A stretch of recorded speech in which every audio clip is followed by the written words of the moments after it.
Este es Ilich Ramírez Sánchez, sentado ante los jueces franceses, escoltado y envejecido, aún sostiene la mirada de quien nunca se sintió derrotado. Algunos lo llamaron Carlos, otros lo persiguieron durante décadas y el mundo lo conoció como El Chacal, el venezolano más célebre del terrorismo internacional. Ilich Ramírez Sánchez nació en Caracas en 1949, dentro de una familia acomodada donde la política no era una opinión, sino una doctrina cotidiana. Su padre, un abogado marxista convencido, admirador de la Unión Soviética y de la revolución como destino histórico, decidió que incluso los nombres de sus hijos debían ser una declaración ideológica. Así, Ilich llevó desde la cuna una carga simbólica que lo marcó. Crecer no era elegir, sino cumplir una misión. Y en ese entorno absorbió disciplina, dogma y una visión binaria del mundo, pero también algo más íntimo y peligroso: la necesidad de sobresalir, de ser protagonista de una historia grande. Era un alumno muy dispuesto, le encantaba leer libros sobre el marxismo, le encantaba conocer sus ideales. De hecho, era tan aplicado que consideraba a su padre un marxista de boquilla, nada más, un teórico. Ilich quería llegar mucho más allá. Durante su adolescencia y juventud, esa ambición se mezcló con una personalidad inquieta, adaptable y seducida por el riesgo. No fue un marginal empujado por la miseria, sino alguien que eligió el camino de la radicalidad como vía de ascenso personal. En 1968 viajó a Moscú para estudiar en la Universidad Patrice Lumumba, un centro diseñado para formar élites políticas del tercer mundo. Allí, entre estudiantes de África, Asia y Medio Oriente, la ideología se mezclaba con redes clandestinas, contactos y una pedagogía implícita de la lucha armada. En ese ambiente entró en contacto con estudiantes palestinos y con un conflicto que le resultó magnético. La causa palestina reunía todo lo que buscaba: una narrativa épica, un enemigo identificable y la promesa de acción directa. En 1970 abandonó la universidad sin graduarse, pero salió con algo más útil que un título: vínculos, códigos y la convicción de que la clandestinidad podía ser una carrera. Ese mismo año viajó a Jordania, donde pasó por campamentos de entrenamiento en los que la política se transformaba en técnicas con armas, explosivos y obediencia. Entre las múltiples facciones palestinas, eligió al Frente Popular para la Liberación de Palestina, o FPLP. Seguramente de todos los grupos palestinos, el FLP era el más radical y temerario. Tenía que serlo porque era mucho más pequeño que los demás grupos palestinos, por ejemplo el de Yasser Arafat, Al-Fatah. Para conseguir llamar la atención eran muy extremistas y dramáticos. Fueron pioneros en el secuestro de aviones. Allí quedó bajo la órbita de Wadid Haddad, el estratega de las operaciones externas, obsesionado con golpear objetivos israelíes y occidentales en Europa. Haddad veía el terrorismo como propaganda armada y en Ilich encontró un perfil ideal. Era políglota, audaz, adaptable y dispuesto a cruzar cualquier límite si eso lo colocaba en el centro de la escena. Con el entrenamiento cumplido, Ilich se dispuso a regresar a Europa como operador. Pero antes debía crear su nueva identidad. Así nació Carlos, un nombre cómodo entre pasaportes falsos que le permitió llegar a su primer gran escenario: Londres. Allí debía observar, levantar información, moverse entre departamentos seguros y preparar atentados. Y finalmente, en 1973, llegó su bautismo operativo. En diciembre de 1973, el FLP le asigna a Carlos su primera misión práctica. Deberá matar a un prominente empresario judío para vengar la muerte de su jefe, Mohamed Boudia. Carlos elige como objetivo a Joseph Schiff, el presidente de Marks & Spencer, una cadena de grandes almacenes. Schiff es muy conocido y un sionista convencido. Illich le disparó en su domicilio, pero Schiff sobrevivió. El atentado fue imperfecto, casi torpe, pero dejó una clara señal de que había un nuevo actor dispuesto a matar en nombre de una causa. Ese episodio anticipó un patrón que se repetiría durante años. Illich no siempre lograba el resultado buscado, pero cada acción dejaba miedo, titulares y una firma reconocible. A partir de allí ya no se movería como un militante más, sino como alguien convencido de que el terror también podía ser una forma de fama.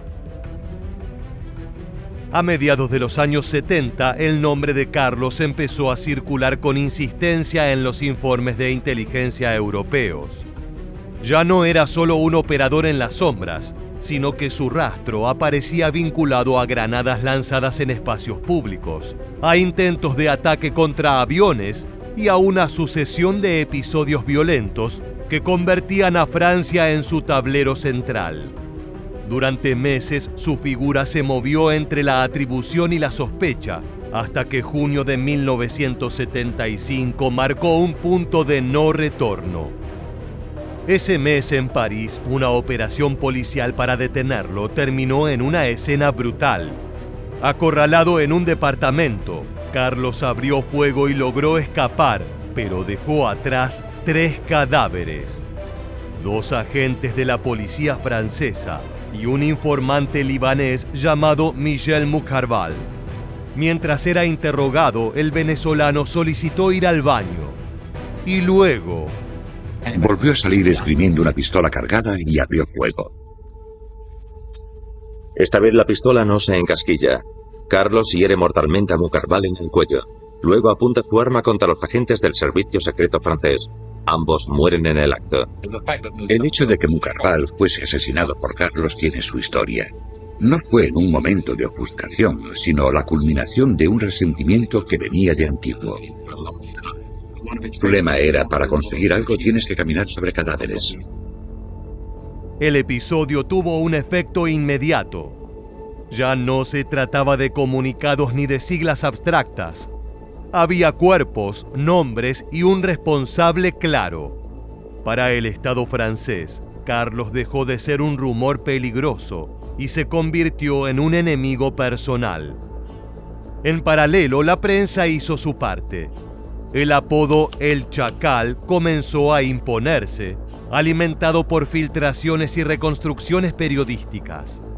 El sobrenombre tenía algo que a Illich le resultaba irresistible. Sonaba letal, elegante y reconocible. Desde ese momento su identidad pública quedó fijada. Así llegó el 21 de diciembre de 1975 y la operación que lo catapultó a la historia del terrorismo internacional. Carlos lideró el asalto a la sede de la OPEP en Viena durante una conferencia de ministros de petróleo. El escenario era perfecto: diplomáticos, cámaras, tensión global y rehenes de alto perfil. Carlos entrará por la fuerza en la sede de la OPEP, tomando como rehenes a los ministros del petróleo. Justamente el tipo de operación de alto nivel que necesitaba el emergente Chacal. Secuestrar a los mismísimos ministros del petróleo, los más poderosos, tomarlos como rehenes delante del mundo entero, era una idea espectacular. La acción combinó armas automáticas, ejecuciones selectivas y una coreografía diseñada para que el mundo mirara. Durante horas, Carlos controló la escena.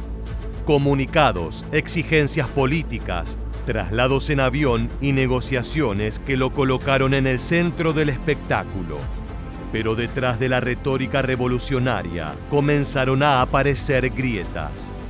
Pronto circularon versiones sobre pagos millonarios, acuerdos bajo la mesa y órdenes desobedecidas. Para algunos dentro del FPLP, la operación había cruzado una línea y la causa parecía haberse subordinado al ego. Ese fue el momento en que su figura empezó a mutar. Para la opinión pública era un ícono y para sus antiguos aliados un problema.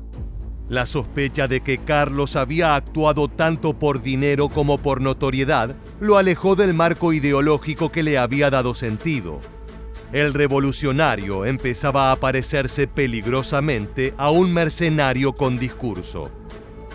Así fue como, tras Viena, Carlos quedó fuera del paraguas protector del FPLP. Desde entonces se movió como un operador autónomo, un pistolero político que ofrecía servicios a distintas causas y gobiernos, siempre que garantizaran refugio. Encontró protección temporal en países del bloque soviético y en Medio Oriente, pero su presencia era ambigua, útil en el corto plazo y explosiva en el largo. Estaba creando una marca. Para Carlos, el terrorismo era un negocio. No era necesariamente algo en lo que había que creer, ni un medio para alcanzar un objetivo último. La Guerra Fría le ofreció un ecosistema ideal. Servicios de inteligencia que lo perseguían en público, pero lo toleraban en privado. Estados que preferían alojarlo antes que tenerlo suelto. Expulsiones discretas para evitar conflictos diplomáticos. No fue una autopista de apoyo ideológico, sino un juego cínico de conveniencias. Carlos sobrevivió en ese espacio gris, acumulando enemigos, agotando hospitalidades y reforzando su leyenda. Poco a poco se acercaba al momento en que su fama dejaría de protegerlo y comenzaría a encerrarlo. A comienzos de los años 80, su nombre volvió a instalarse en Francia con una intensidad brutal. El contexto fue clave. En 1982, las autoridades francesas detuvieron a varios miembros de su entorno, entre ellos Magdalena Kopp, su compañera sentimental y operativa. Magdalena es detenida en París en febrero del 82, al volante de un coche lleno de explosivos plásticos. Mientras Magdalena está encarcelada esperando el juicio, Carlos se lanza a una sangrienta venganza. Entre 1982 y 1983, una serie de atentados con explosivos golpearon trenes, estaciones y espacios públicos. Las bombas no distinguieron entre objetivos políticos y civiles anónimos, dejando 11 muertos y cerca de 200 heridos. La violencia ya no era solo simbólica, sino indiscriminada. Colocó una bomba en el Centro Cultural Francés en Beirut, hiriendo a 5 personas. Entonces estalla una bomba en un tren de cercanías francés, dejando un saldo de 5 muertos y 27 heridos. En abril, un agente del servicio secreto francés y su esposa son asesinados a tiros en Beirut. Al mes siguiente, un coche bomba mata a 11 más en la embajada francesa en Beirut. Después, en la Nochevieja, Carlos coloca bombas en 2 de los nuevos trenes de alta velocidad franceses, causando 7 muertos y 44 heridos. Desde entonces, los atentados funcionaron como advertencia y presión. Comunicados y mensajes insinuaban que los ataques eran represalia directa por las detenciones. Pero esa escalada reveló algo más profundo.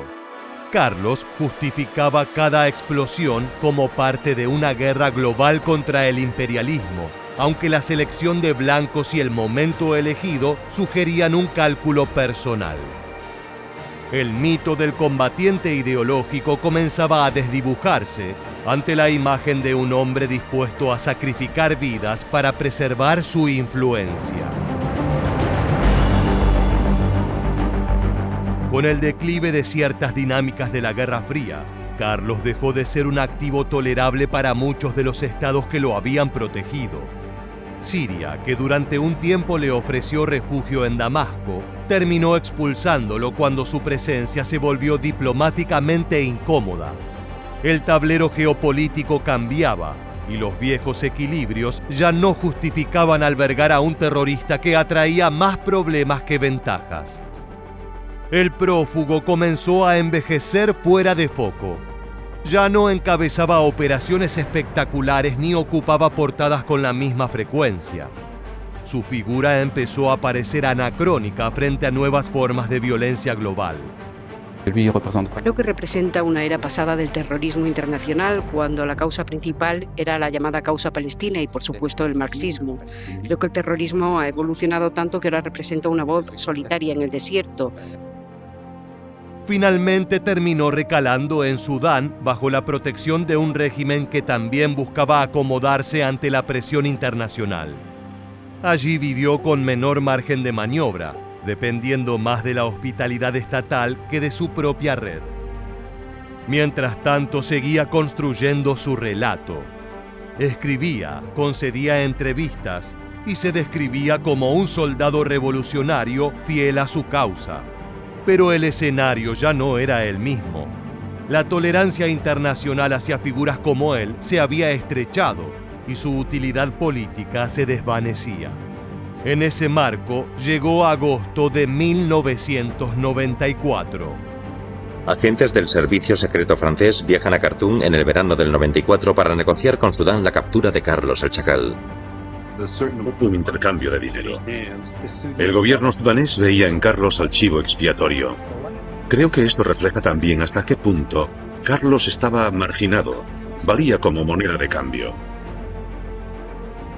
Los agentes llevaron a cabo una operación encubierta.